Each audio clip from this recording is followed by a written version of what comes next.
I came out on Easter of 2008. Oh, what a time. Yeah, Easter's always special for Has me. risen. Yeah, and did. So like I think I told my coming out story before, but like I told a couple close friends, but like the biggest thing was going to be telling my mom. So I had told both of my older sisters, and they convinced me that the best way to come out is to email my mom at work.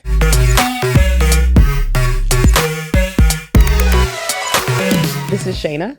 And Kris. And we are Bad Queers. If you came out of the closet and got put in a box of stereotypes you don't belong to, then welcome to the Bad Queers Club. We're at 5 years. So now we're back in the studio, ready to record with y'all, ready to reflect, ready to see what bad queer opinions were a tale as old as time, or ones that we need to look back on. All the things. I'm 5 so years. excited. 5 years. So excited. We're a whole toddler. We are. Just had a flashback to my toddler, like, woo. Right. I saw the parent. Yeah, I know. Draining you for a moment. Yeah. Yeah, it was a quick 5. It was a quick 5 we did. Yeah, it feels like it. So yeah, here we are again. Almost a year to the day we did our first in real life episode. So truly. It's kind of cool. Look at every us spring on the calendar. Every spring we go to a new city. We're gonna come outside. We're gonna meet with the people and make sure that we get some vitamin D. So we love that. Well, thank you all who have been here for the last 5 years. If you've just joined, you're not late to the party. You do have a lot of episodes to catch up on if you want to catch up on them. But we are glad that you're here, glad that you get to hang out with us, and this should be a fun episode. Should be. Let's go ahead and get started. All right. This week in Queer Urban Dictionary, I have gender cues.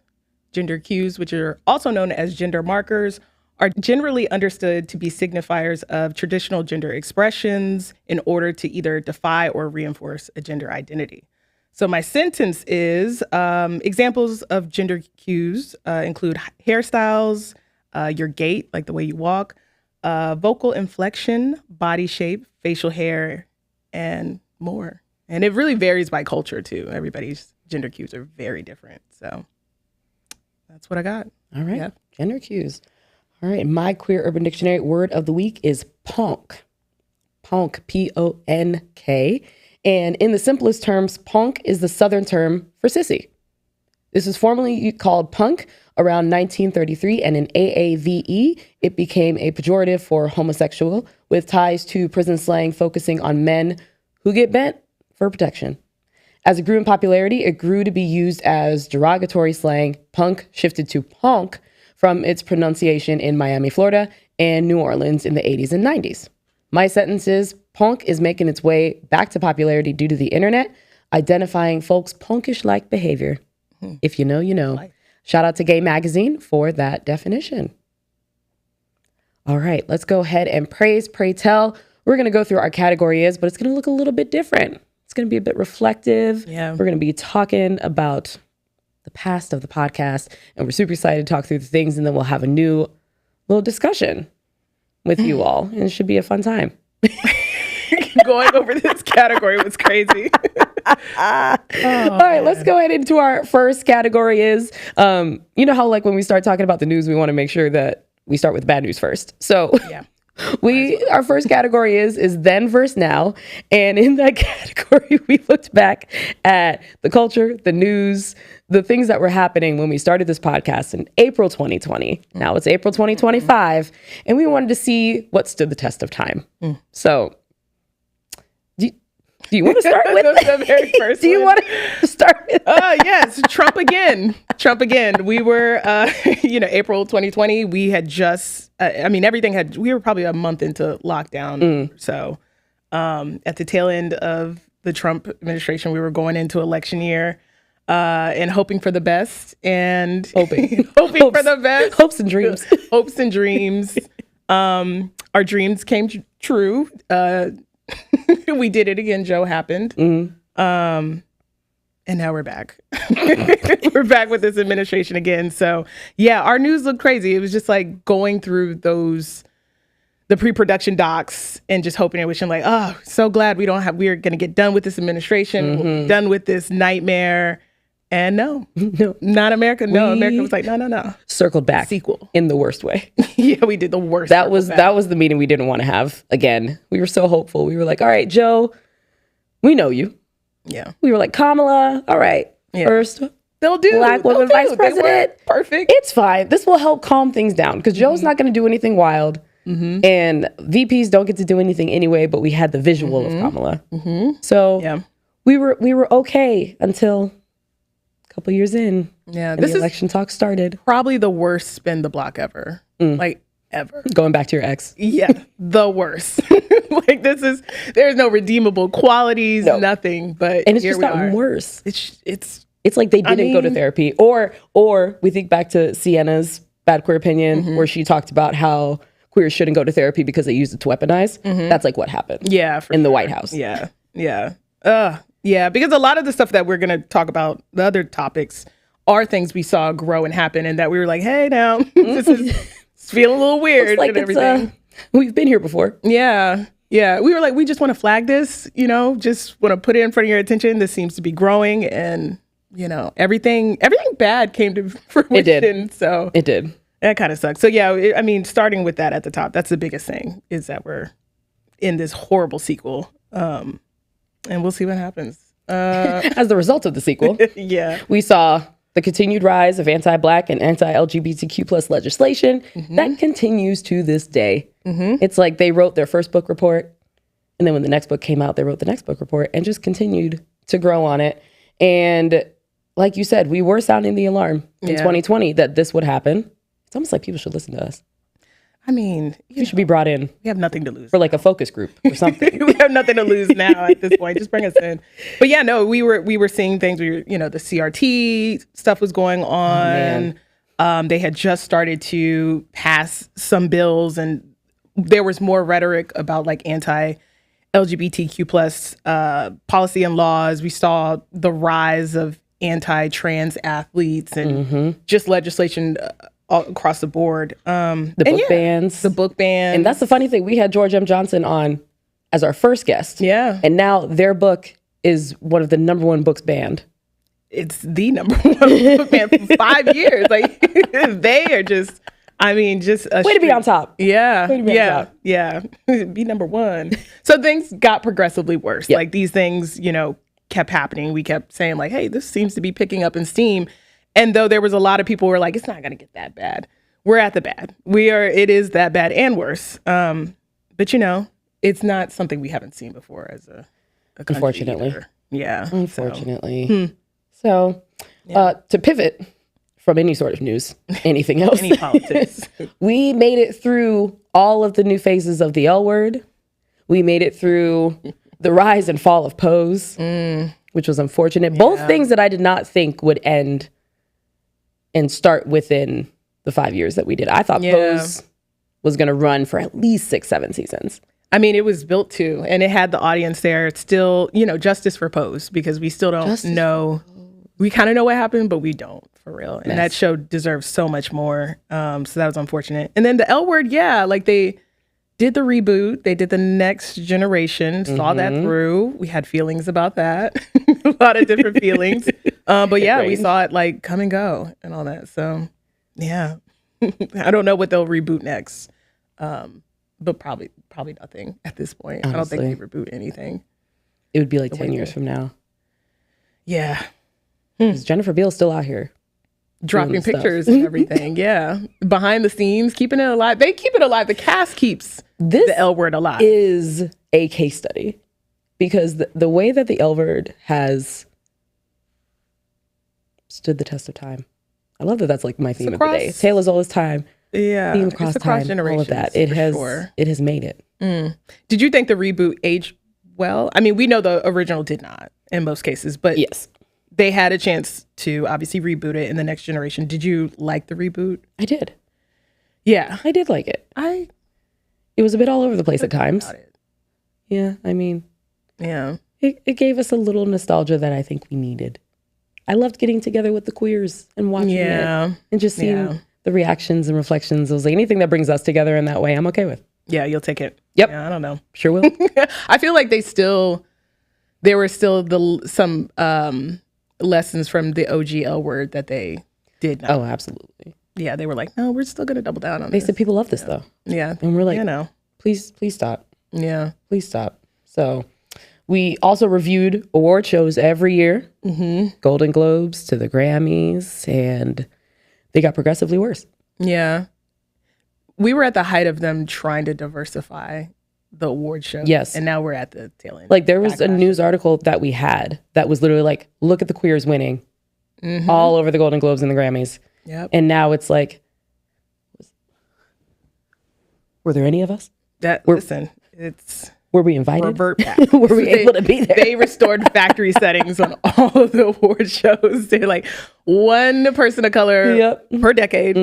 All that is just going to go from there. They're like, all right, we did your little experiment. Enough. You're like, it didn't really do much, so it's fine. Yeah. It's fine. So we see the trend here. But there were some good trends, though.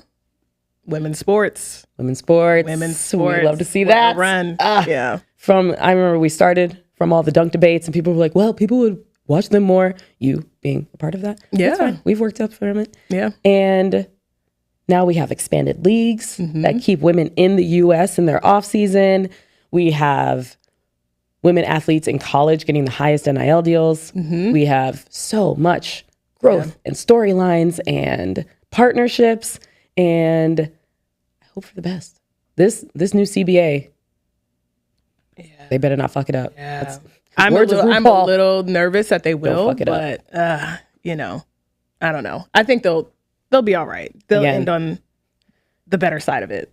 Hopefully there's just more revenue sharing with the players because they've always deserved that. Like regardless of how much money the WNBA makes, like they need to share the revenue. Like that's the number one thing. Yeah. And even when the NBA was at the same age, because the WNBA is like 28, 29. Around there. Yeah. They're not 30 yet. They're in their late 20s. And the NBA... Still learning stuff. They're still learning stuff. You know, everybody knows who's in their late 20s or older, the things you're still learning. But like the NBA is in their 70-something season. I know they celebrated their 75th a couple years ago. But at the same time that they were at the age that the WNBA is now, they were sharing the revenue with their players at a higher rate than they are. So there's no excuses for it. I know people always are like, oh, they don't make enough money and revenue for it. That's not the problem here. Yeah. They should share the revenue because the players are the products. So. And isn't the WNBA doing better now than the NBA was at that time? So why are we? I know. You know, it's just a way to like essentially shit on us. Like be like, you're not making enough money for this. And it's like, that's not what we're talking about here. And we would if we were actually marketed well, if we showed up, you know, if it's on TV more as it is now. And you have the Unrivaled League that just made so much money in such a short amount of time. In such a short amount of time. Their first season was such a success. So it's like, it's there. It's just, you know, give us a product, you know, market the players and see what happens. So it's been good to see women's sports in general just grow and people pay attention to it and all that. So yeah, shout out to that. We love to see it. Along with the sports, we also continue to see the conversation about trans folks in sports. We were talking about Leah Thomas back in 2022, the swimmer, and her name is still being brought up. I know. Today. Because like, where's this trans women domination that supposedly happened? They were like, did we find anybody else? Same 3 people. Do we have a new name? Give us a new name. Okay, we're just going to double down. We're going to double down. Anti-trans athlete activists than there are athletes, probably. No, 100%. Like it's not even a thing. What state were they talking about? Was it Maine that only has like 2 trans athletes and the Maine governor is like standing up to it and being like, no, we don't have time. And the problem doesn't exist. And Trump keeps calling them out in press conferences anytime they're in the room. And I'm just like, we have better fish to fry. But you know, here we are. Yeah. Doing and only things. Trans women though. They don't talk about trans men. They do not talk about trans men at all. Like at all. So and they won't. Yeah. And they won't. And they won't. They said that's not part of the strategy. That's not what we agreed on for the first round of the strategy. Like, that's not the group project that we decided to go at all. They're like, they act like they don't even know they exist. No. Honestly. They're like trans men? Join the league if you want. Like they could care less. They're like, do what you want. Yeah. Until they start winning. Yeah. And then that would be a thing. Okay. So we'll see. Wild. Yeah. And we pivot back. Sorry, we thought we started with all of the negative stuff first. We didn't. Yeah. So Every year, we have continued reporting on the murders of Black and queer trans folks and how those numbers have continued to go up. Yeah. Safety for trans folks still needs to be imperative for the LGBTQ plus community. And I continue to think that we just don't take it seriously ever. Yeah. It's like that's what happens. And it's like, that's not what should happen. It's multi-layered. Yeah. So yes. And then the trust me, bro. Yeah, era. We're definitely in the trust me, bro era. Because the internet, academics and science, like there's so much skepticism from random people who have no expertise that are just on I did my research on YouTube. I saw a video on TikTok, and so I'm an expert now. So we've seen just the era of, and it's obviously started with COVID. And at the time we started, there was no vaccine. Wild. Yeah, I know. and then once it was created, obviously there's so much skepticism, and that's just, that's just snowballed into who we have. Yeah. Who's head of health and human services, and woof. So that's gotten and then worse. the funny thing I saw on the internet actually today about the new weight loss shot and how folks are flocking to that, and that actually has more side effects than any of COVID vaccines did, but nobody's questioning. No one's saying going to the weight loss thing. Course. We're like, okay, they're like, that's fine. That's fine. That's a risk you take. No worries. Yeah, I'm gonna look good. Yeah, okay, and that's all that matters. So vaccines, it doesn't matter how much people explain how long vaccines have been in our lives, how much of an innovation vaccines are. They're like, no, doesn't matter. No, it doesn't matter. Doesn't matter because I watched a video on YouTube. Yep, or I reread an article out loud. Right. That I saw. I read a screenshot once in a story, and I feel pretty Feels informed. right. This just makes me upset for all of our years that teachers and professors told us to cite all of our sources. And now we're on the internet. And I'm like, these are the people who are on the internet that I know took the same classes. Yeah. And had to cite your sources a million times. And you had to learn all the AMA and what, I don't know what the acronym even is anymore. All the citation things. It's okay, good. The different ones. Oh my gosh, not me failing. I was like, my mom said SOL the other day and I literally shivered. If y'all learn from Virginia, that's the standards of learning. Those were the tests you had to take all through school. She was like, oh yeah, it's SOL season. I was like, ooh, why is that still ingrained? They still have that? Yes. That's crazy. Not helping anything, but it's fine. All. Shout out to Virginia. It's fine. But the most positive thing to end out this then and now section is that Janelle Monáe has aged like fine wine. That's throughout all of this section. Came out. Yeah. Has given us all of the queer anthems that we deserve and love, all of the queer moments, the backyard parties, the pool parties, the videos, the bisexual lighting. We love to see it. We love to hear it. So thank you, Janelle Monáe. Yeah. For your service these last 5 years. We could have done it. And about to go tour with Grace Jones.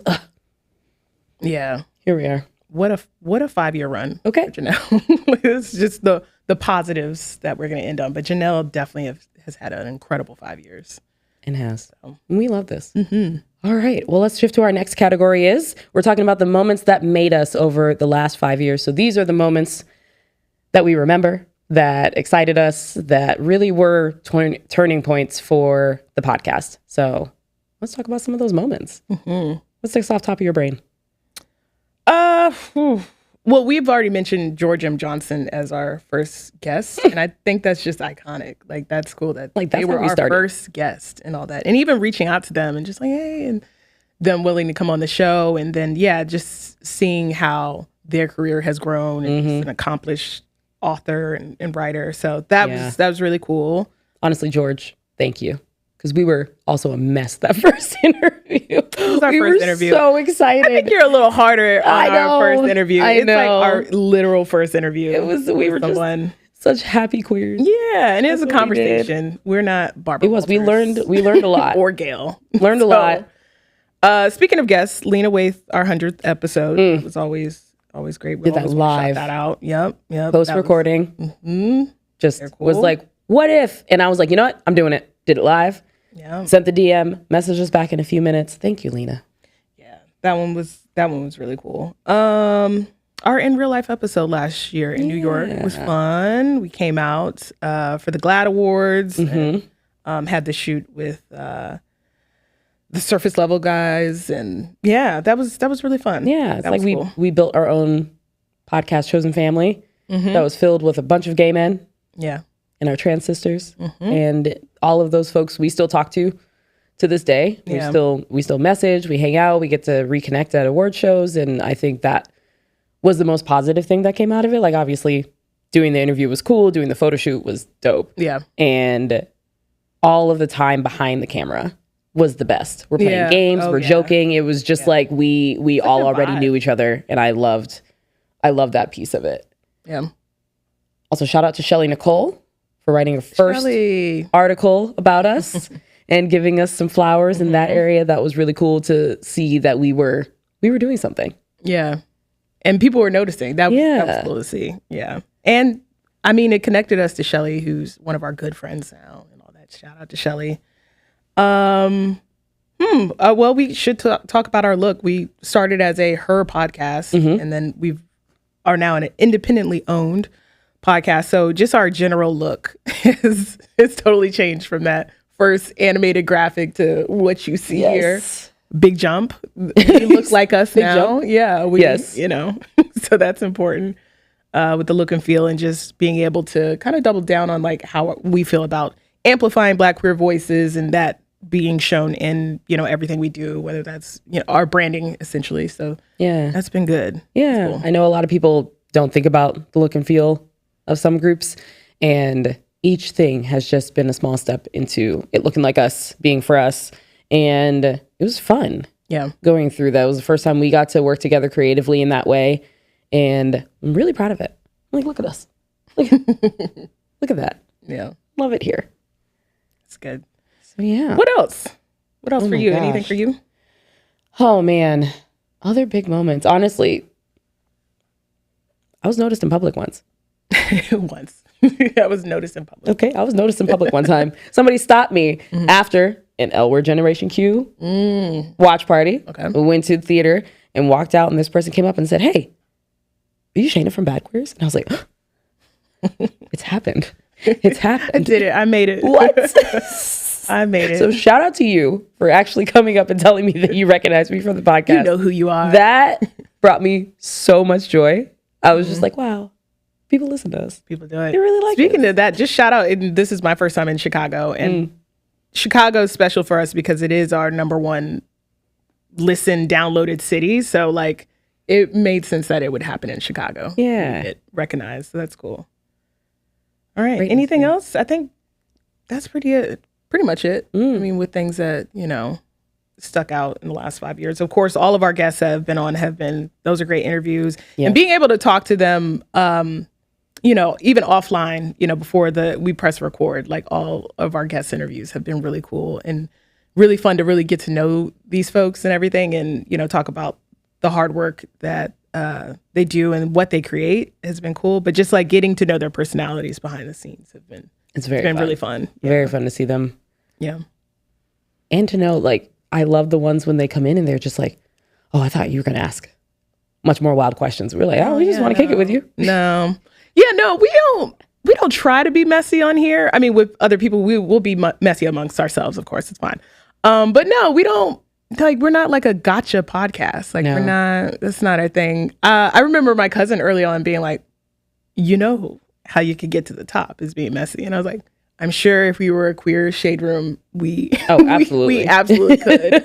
But like, that's not how we roll with stuff. And no. That, so plus most of the messy stuff that we would get, they offer.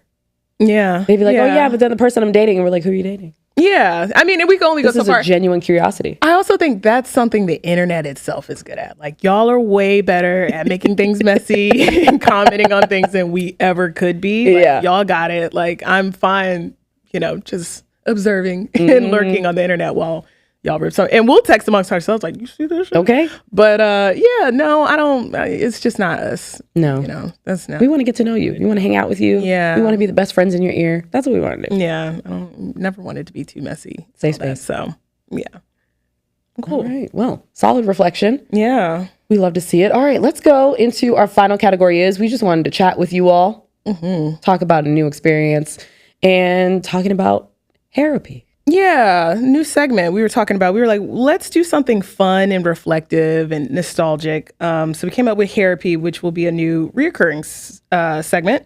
Hair for Black people just in Black women is just sacred. It's expressive. It's political, especially for Black queer women. And when you're trying to figure things out, like we both are sports girlies. So I'm sure your mother was just as disappointed in you with how you did your hair. My mom would be so disappointed. Like we both played soccer. So there'd be some days, where it rains and obviously the match still goes on. And she's like, they're not going to cancel it. And I'm like, no. So there was an outdoor sport. Hair was probably one of the bigger things, hair and fashions, that I butted heads with my mom on before coming out. And even still after coming out, like, she would be like, don't cut too much of your hair off. And I'm like, girl, you got to get over this. Like, it's not, because there's a view of how she thinks I should look. And even when I came out, I think she did express like, yeah, well, don't be like, and they never say the word. They just kind of, it's always like, what is that? It's like, always the movement where you're just like, well, you don't want to. And I'm like, what is that? What is it? I'm like, don't say it. And they're like, well, I don't want you to be like masculine or anything. And I was like, well, I am. Like, you were fine with me being a tomboy. Yes. But then once I came out, it was like, oh, tomboy is way more palatable. I know. For me and me only. Tomboys really get away with a lot. Yeah. Like, as long as you could probably be the most stud of studs, as long as you go home and say like, oh no, I'm just a tomboy. They'd be like, okay, that's fine. Okay, we can work with that. Tomboy. No worries. So that's the wild part about language in the Black community, especially when it comes to queer folk. Yeah. Tomboy's fine.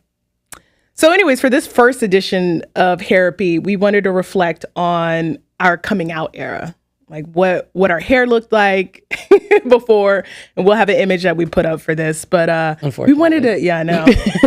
We were like, go look on Facebook and pull a photo. And that's exactly where I went to. Kris went and asked me and was like, hey, do you have a photo? I was like, it's already in my brain. Yeah, I know exactly where it is. You knew and I'm the not photo. happy about it. Not happy about it. You knew the photo. So, let me, so this particular photo that I picked out and that we'll again put in the video for this it was right before, it was the last gasp of like it was, because this was it. Like, this particular photo was a month after I came out. I came out on Easter of 2008. Oh, what a time. Yeah, Easter's always special for me. Has risen. Yeah, and did.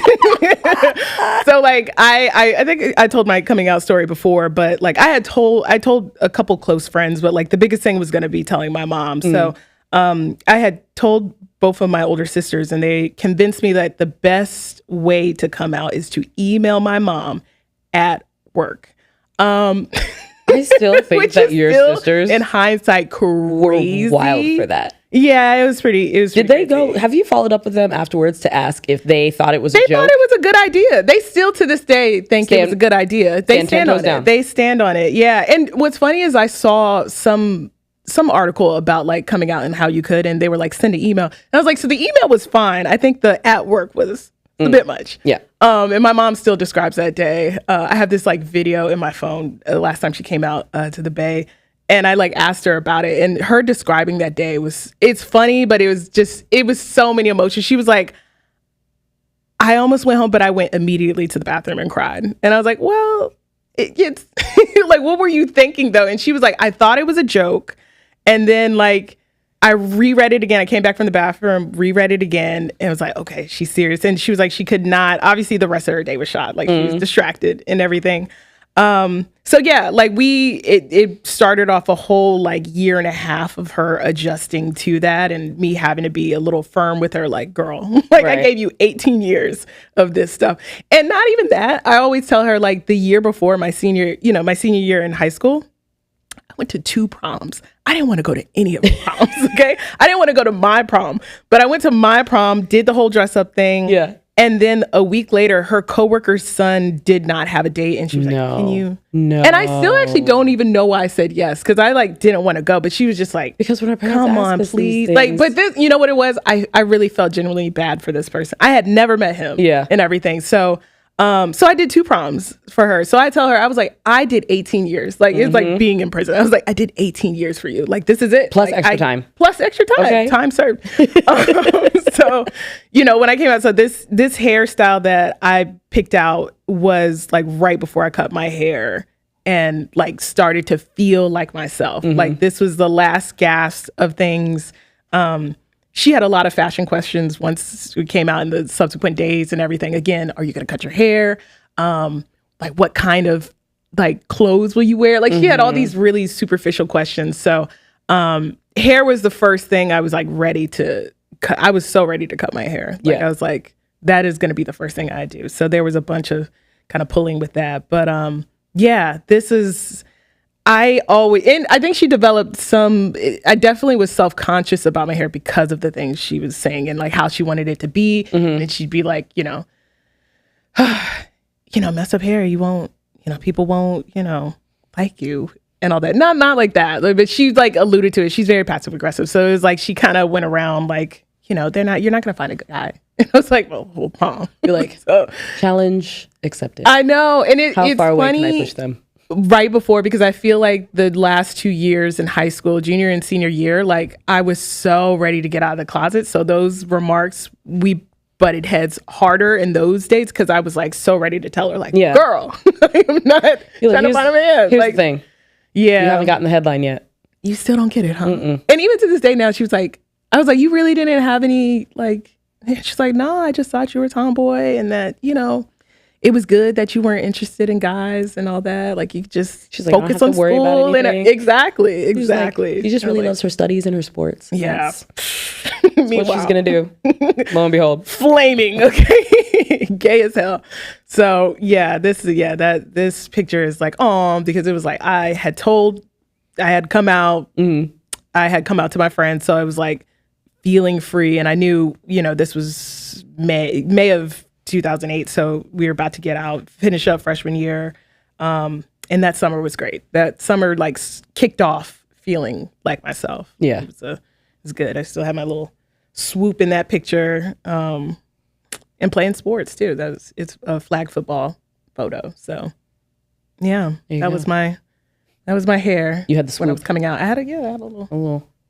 Did you ever get it like sharply cut so it looked a little bit edgier? No, you'll see in the next edition because I know exactly the next hair that I'll show it will be the haircut, like the haircut. And it was because Rihanna's Take a Bow came out. And I think that's when she first had cut her hair. That all in a chokehold. Haircut is iconic. So good. There's a couple of hairstyles during our times that it was Cassie cutting off half her hair and Rihanna's Take a Bow. Like, yeah.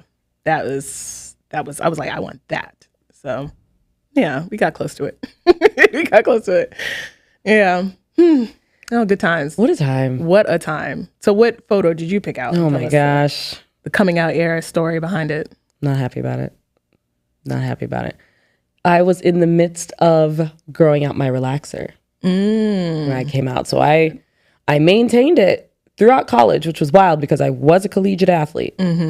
And I played with it, but a lot of times I got braids. But anytime I got braids, because I also had this weird thing that, and I blame all the bullies that I had growing up. All of them. Every single one of them. A decent amount. Okay. It kind of stopped in college, or in high school. Did you really have bullies?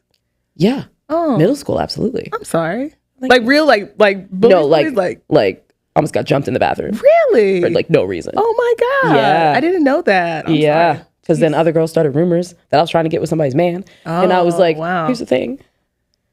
I don't even know how to get with somebody's man. So why would you think that I was getting with that? And then they told all their friends. It was like 10 of them. And then me. Jesus. Wild times. Wow. Wild times. So yeah, no. So, but I think like when I reflect on this. I'm going to put a pin in that bully thing. We're gonna circle back to bullies. We're going to talk about it. But each of them wore some sort of like extensions. And so I think I used to say like, no, I never want to wear fake hair. I never want to put like fake hair in my hair, blah, blah, blah. I really think looking back, it was their fault. Because if I wore that fake hair, I would be assumed to be like a bad person because all the bad people I knew. All the bad people.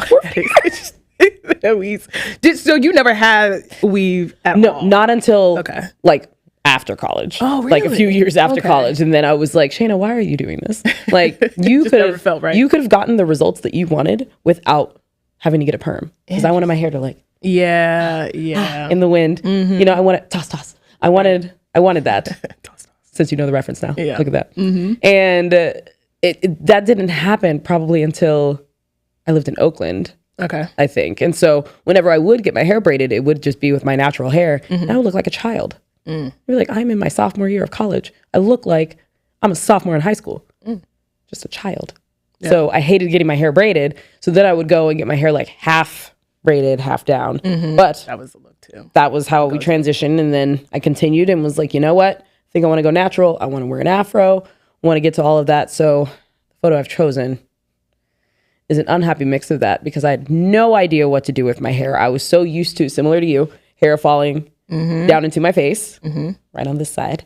And man, it's this photo where like you could see the back half of my head just like a mess. And then I'm still trying to like maintain that front flow. So really it just looks kind of like I got electrocuted, but the front stayed laid. Okay. And that's what it looks like. And I'm not get that off. Not happy about it. But it was a mess. Me trying to comb through everything, me trying to just be like, how do we, as it grows out? They were like, we could just do the big chop. And that stressed me out. I was like, no, let's grow some of it out so that I still have hair. Yeah. And then once we cut it, then I'll have a fro and it'll be great. Nobody told you what that process would look like. Yeah. And that you'd look like a mess. And that's what I did. So it was one of my, I think the photo was one of the times I was hanging out with a group of friends. And I was just like, wow, thank y'all for loving me. Despite my hair. In that moment, because wow. That is fun. Wow. If any of you on the internet take a screenshot and do anything with it, I will find you. Well, now they should. Just want you to know now that. they absolutely I'm going to find should. you. Hopefully they do now. Did you ever perm your hair? Yeah. Okay. Yeah, that was me growing out my perm. Yeah. That was the whole relaxer. Yeah, wolf. That was me growing that out. Yeah. Getting that transition. So I just talked my mom into stop perming her hair. All that. Because that congratulations to her. Southern thing, it is ingrained. Yeah. I hated it. Well, not just Southern, but it's straight hair. I hated it. I stopped. I was like, I fought through. You made soccer in college at a university level to have my hair look good. And yet, even if I did play with my hair straightened, you still got that dent from the ponytail. And you couldn't straighten it out. And if you tried to straighten it out, learn that the hard way, because my first year of college, I broke off like half my hair because we would go out so much that I would straighten my hair so that crease wasn't there. Because it would just make my hair like splay out. That crease. Yeah. And then I also wore headbands that had like a metal clasp. Oh, wow. And so that was like rubbing against the back of my hair. So I was losing all of this hair my freshman year and I had no idea why. And then finally one day I was getting my hair done by my hairstylist. She was like, if you stop wearing them headbands and straightening your hair so much, you'd be fine. I was like, I don't know why you didn't That's say this exactly to me how a hairdresser would sooner. say that too, where it's just like unprompted and it's hardcore and not, or they'll start with a question and all that. No, she asked me no questions. She had never seen losing me. Your hair? She's like, what? She had never seen me with the headbands on. Wow.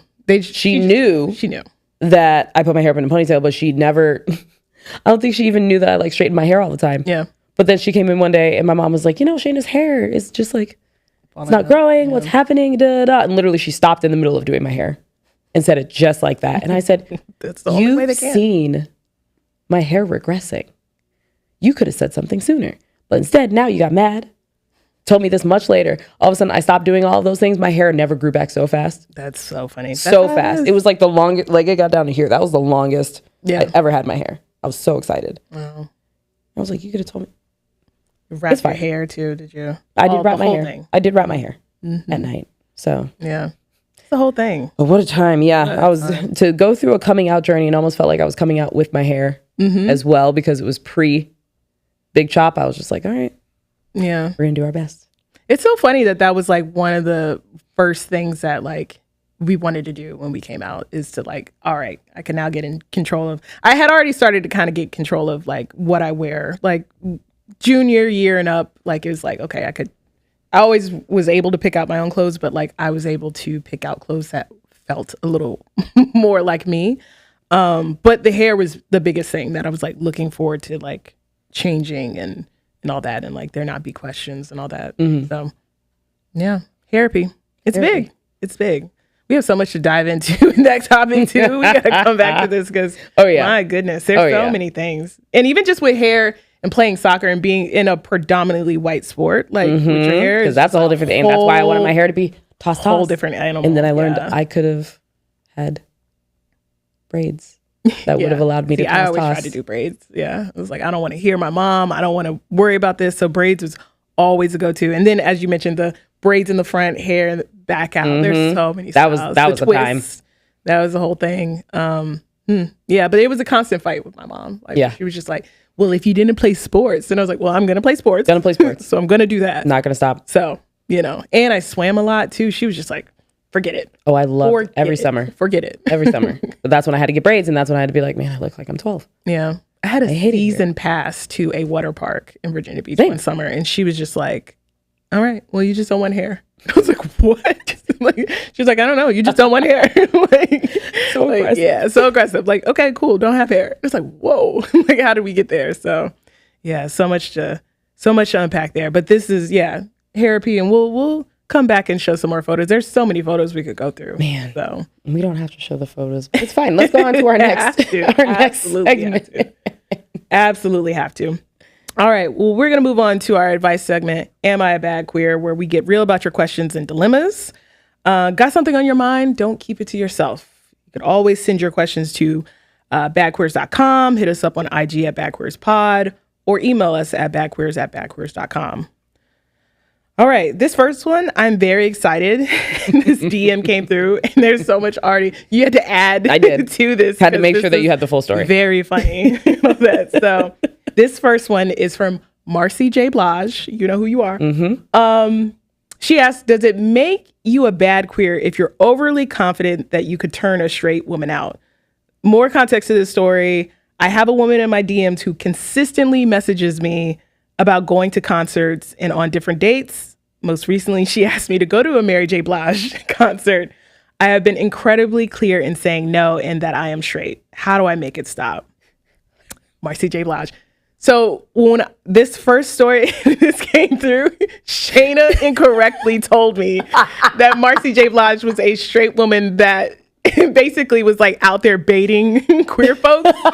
And then it was like, no, it's a reverse. Like she is getting baited by, queer women who think that they could turn women. We have talked about this so many times. So many. You're absolutely a bad queer if you think you could change straight women, turn them out. Like, you absolutely are a bad queer. Like, leave these women alone. Like, and there's so many queer women out there that you could be talking to. But I feel like there's something to that. Like, there's something. It is an ego thing. Huh? It boosts their confidence to be like, let me go after the thing that I can't have. But if I get it, because 9 times out of 10, any of these people that quote unquote flip or turn out a straight woman, they're not sticking around. They're not. And that's the thing. Conquest. Yeah. Done. It's almost like a video game where you just accomplish that thing. You get your little reward of hooking up and then you leave. Awesome. You're on to the next thing. So it doesn't count anyway. No. I'm just also like, what trauma did you experience that makes you go after the things that you can't have? It is just, I hope we get closer to a queer society where we don't do this. Yes. Or when it's talked about, it's like, I don't know. It's just like lame now. Like, to be like, oh no, I could turn her out. It's not. Well, first off, if she's having sex with you, she's not straight. That part. Like, and we've talked about this so much recently. They're not. You could literally go back 2 months into our episodes as we talk about down low women, as we talk about these folks that really are just toxic to the community. Yeah. Because this is how they move forward. They're just like, no, I'm going to go build this army of straight women that will hook up with me. And it's like, no, that just means that they are queer also. Yeah, they just haven't come out. They're DL. Yes, exactly. That's all it is. But this one in particular, the one that's in Marcy J. Blige's DMs, like, my child in Christ, let it go. Like, let it go. It's a no. It doesn't matter how many Mary J. Blige concerts you throw out, how many like really thought out dates, because some of these dates that you were telling me, they're actually like, I was like, no, there's some really good dates. Did I take notes? Like, let's go for coffee. But maybe it's a good date. But it's a no. Leave her alone. Leave Marcy J. Blige alone. A no is a no. Like, leave her alone. And that's just in general. Like, yeah, like, move on. It's a no.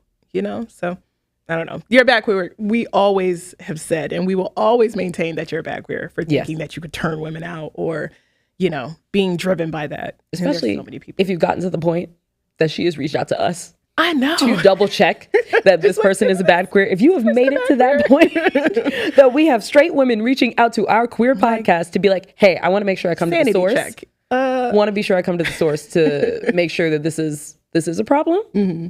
And I can bring that up. Because here's the other thing. Marcy J. Blige has said multiple times, not interested. I am straight. These are very nice thought out things. Mm-hmm. And I'm still not interested. Yeah, it's still a no.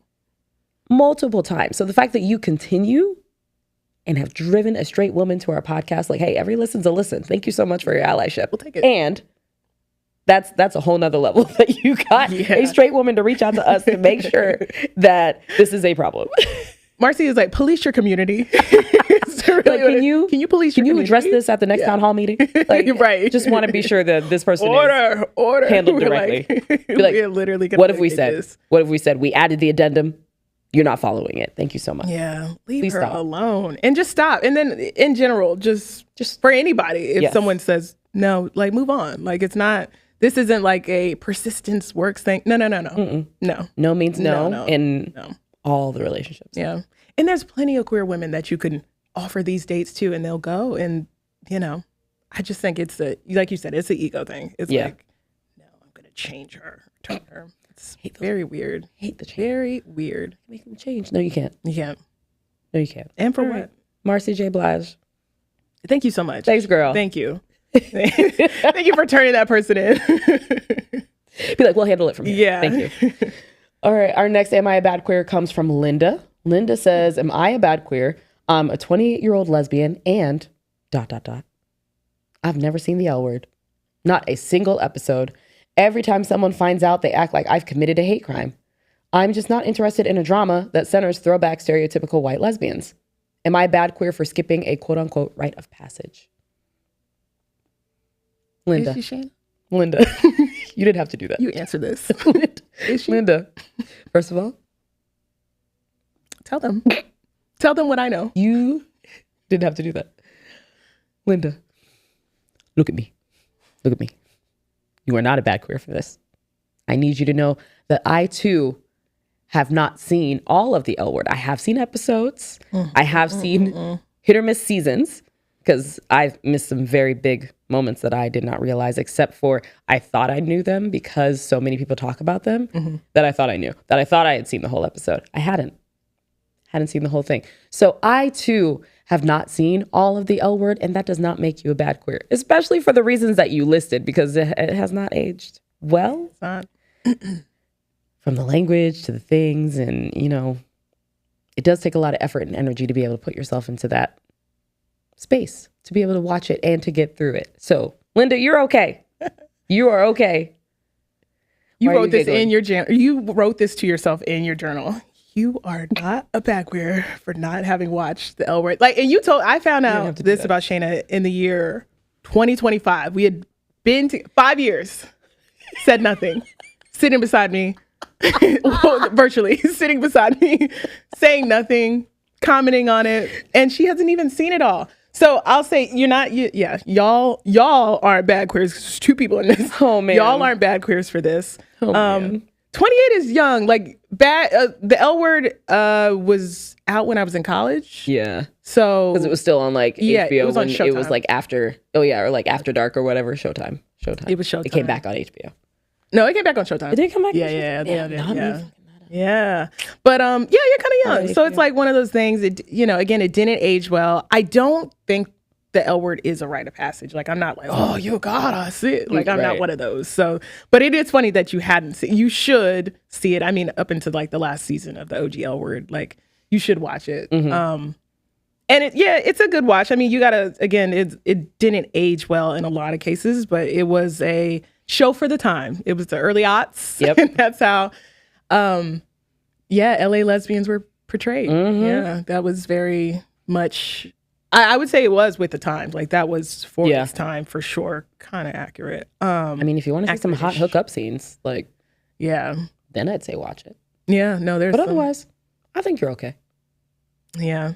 Maybe go back and watch it. It's really not a rite of passage. You really don't have to. You'll miss out on a lot of like standing classic queer jokes about it, like referencing back. But there's only a handful of those anyway. So, you know, you get like if you've made it this long, you're fine. You're really fine. Yeah. You're fine. So hope that helps Linda and Shana. This is really you. This is not even Linda. Wow. It's you. Leave Linda alone. You're like, am I a back queer? Leave Linda alone. I'm 28. Linda's fine. Linda's you wrote this up. She's doing great. I'm 28 years old. Doing fine, doing great. Okay. We're going to move on to Jaleesa, who writes, am I a bad queer? So I may have moved in with my ex after like 3 weeks of dating. Classic. Yep. Then I realized she never cleaned.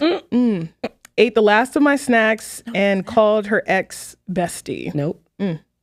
Way too much. No. I panicked and ghosted her, blocked everything. Now that I'm feeling emotionally stronger, I want to ask for my favorite hoodie back because it was a custom embroidered hoodie and she knows it's mine. Am I a bad queer for popping up just for that? Ooh. Breaking the house. Yeah. This is interesting. Cause you gotta get your stuff. I'm like, do you still have your key? Yeah. Listen, that hoodie might be gone, first off. That person might have thrown that hoodie out because you ghosted her, could have bleached it, could have done something to it. Gave it away. I think you probably should get comfortable with the fact that you won't see that hoodie anymore. While you can ask for it back, I think it's a little weird to ask for it back after you ghosted, though. Especially that being the first message you sent. Yeah, hey. Like you said, with you all the ghosted. whys. Hey. You moved in, which means you ghostly moved out.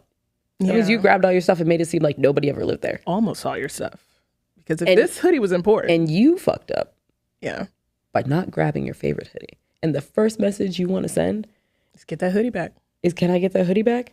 If it's custom, you could do it again. But also, you're back queer for all of this. I think you're back queer for moving in so quickly. Yeah. And finding out all these things. These are, oh God, this is a terrible way to find out that somebody is not clean. That they will eat all your snacks.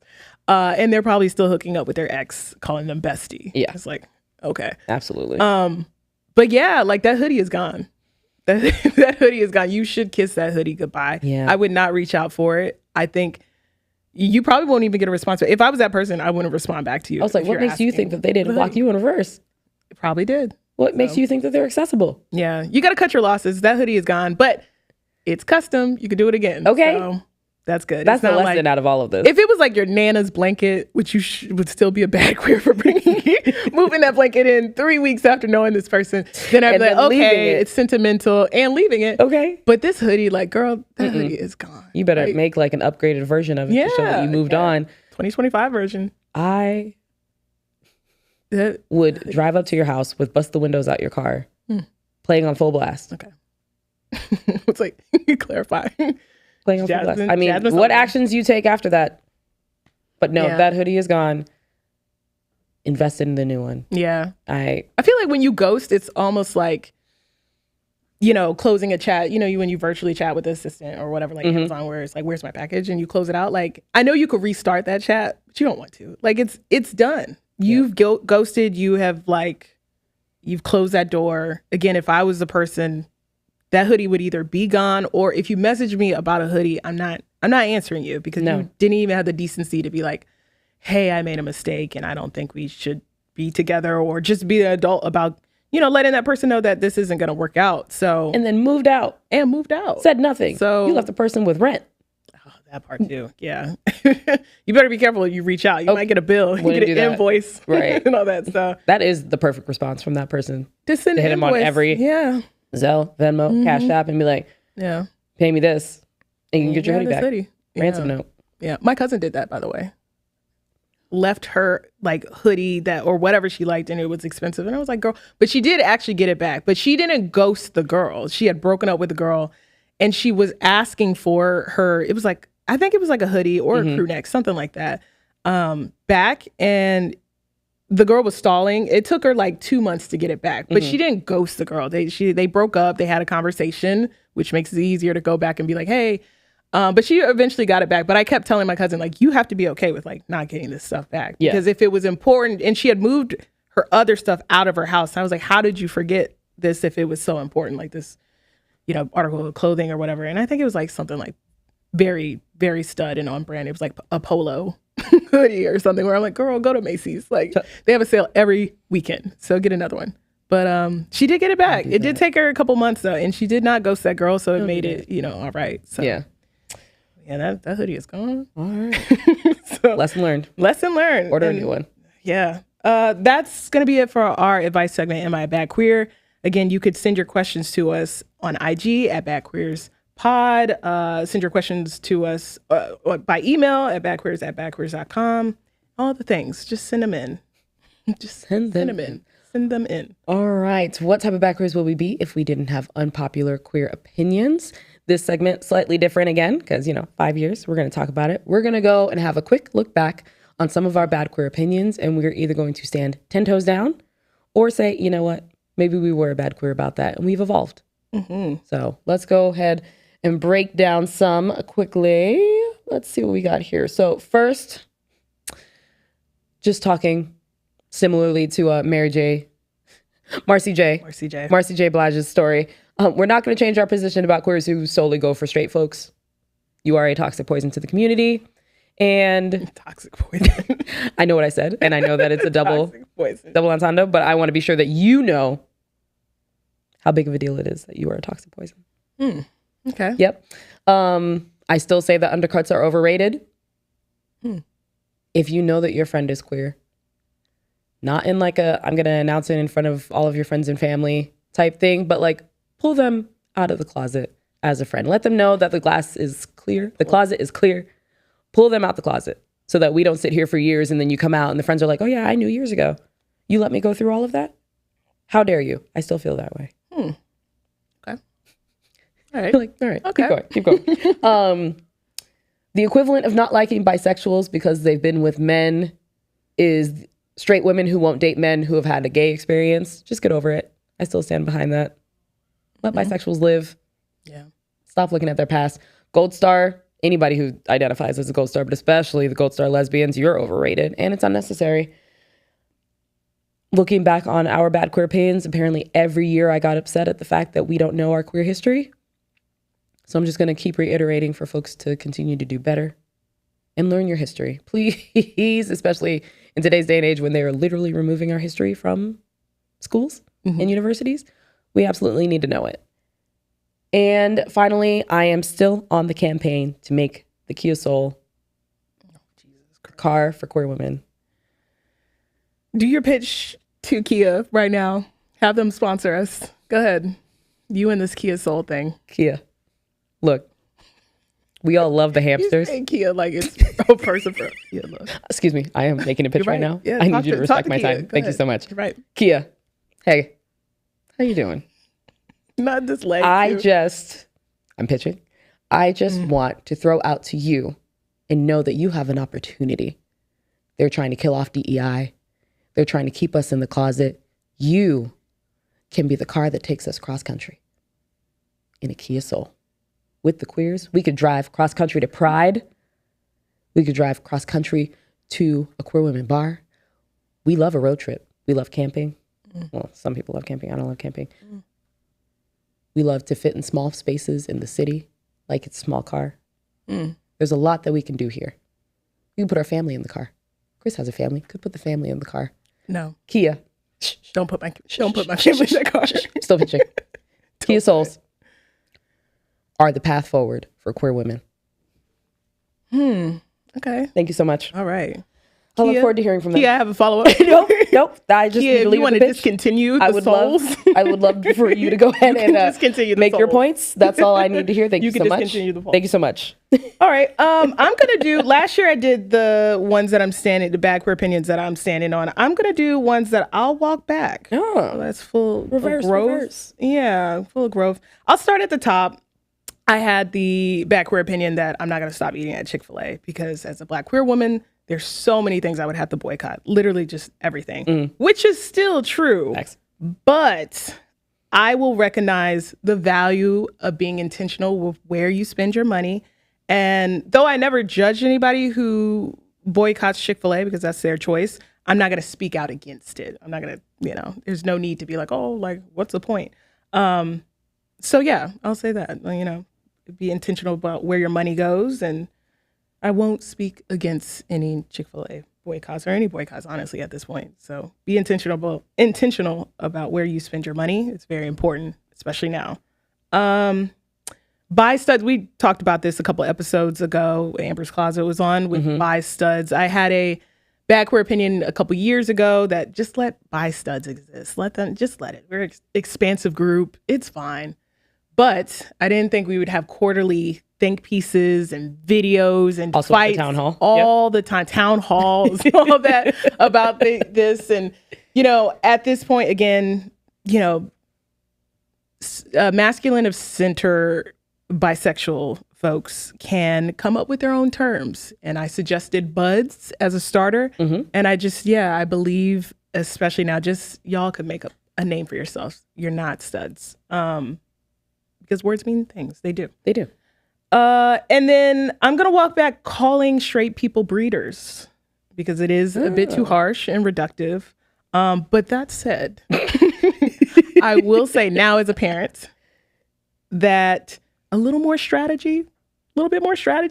Don't have to be so spontaneous just because the night felt good and all that. Y'all just have to be a little bit more mindful of procreating because it's not a moment. It's a lifetime. These kids are, coming into this world with two parents that never really liked each other, or, in some cases, not all cases. And yeah, y'all should be more intentional, but I'll stop calling y'all breeders. That is very reductive. So I'll walk that back. Okay. Yeah. You love that. Yeah. Good list, friend. Yeah. Good list. A little walk back, All right. Well, that shows growth, and that's on 5 years. That's what you got to do. Okay. That's what you got to do. That's on you gotta, 5 years. Got to be able to be wrong and walk things back. So. All right. Well, let's go ahead and wrap up the show. But we would never leave you without giving shout outs to our faves. My shout out this week goes to thank you to the Slippery When Wet Instagram page for introducing me to Salsa Soul Sisters, which is the oldest Black lesbian organization in the U.S. It existed from 1974 to 1993. It was created in the aftermath of Stonewall to particularly focus on issues of racism impacting lesbians of colors, mainly Black and Latino lesbians. So that's how they had the Salsa Soul. So there's a lot of information there. You can read fully, in depth, and the full breakdown at Slippery When Wet. The first E in Slippery is a 3. And it's such a great account. I love all their content. Great account. Shout out to them. My shout out is to UK Black Pride, which will be celebrating their 20th year in August. UK Black Pride was founded by Lady Phyll, and it is the world's largest celebration for LGBTQI plus people of African, Asian, Caribbean, and Latin American and Middle Eastern descent. So follow them on IG at UK Black Pride, and congratulations to them. 20 years is amazing. Shout out to all them. We love to see it. Yeah. All right, everybody. Thank you so much for tuning in to our 5-year anniversary episode. Here's to 5 more. Yeah. We love to see it. We love to be here. If you want to continue to get involved with Kris and I, if you want to support us even more, leave a review, check out our Patreon, make sure you follow us on social media, and check out our website where you can check out our blog, sign up for our newsletter. Lots of ways to engage with us. Yes, merch. We have that going. So keep an eye out for all of those things. But again, thank you all for joining us for 5 years. And as always, we'll see you next week. Take care. It's me again. Can we talk about things? I'm sorry that I'm